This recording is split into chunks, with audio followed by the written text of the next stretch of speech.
Welcome to our second lesson on parallel structure, which as a reminder is when we use the same grammatical structure within our sentences in words and phrases and clauses so that they match up nicely and that our meaning is clear. It's about matching forms.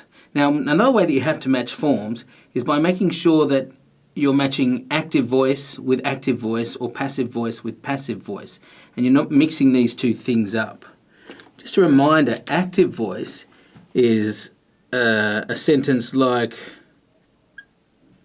Romeo loves Juliet, a simple sentence in which Romeo is the subject, and it's active because Romeo is doing the action. Romeo is the one who's loving Juliet. Romeo loves Juliet. If we wanted to make that sentence passive, then we would flip it. So Juliet goes into the position of the subject. Juliet is loved by Romeo. So now the subject is having the action done to it, or her in this case. Juliet is loved by Romeo. So that's passive and that's active. And active is often a better choice to make your writing more dynamic, but that's another lesson. All you need to know for this lesson is that you want to keep active and passive voice the same. Let's have a look at this throughout the sentence. Let's have a look at this example here. If you get an award, your parents will applaud, the crowd will cheer, and photos will be taken by Miss Mooney. So, the first part, parents will applaud, is active. The crowd will cheer is active. But the photos will be taken by Miss Mooney is passive.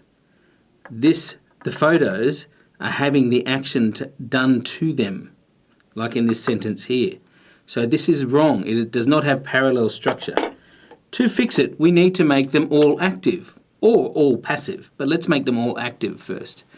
If you get an award, your parents will applaud, the crowd will cheer, and we'll continue it up here,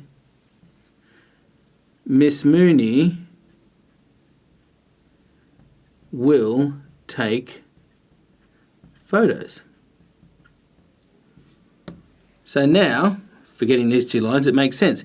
If you get an award, your parents will applaud, active. The crowd will cheer, and Miss Mooney will take photos, and they are all active.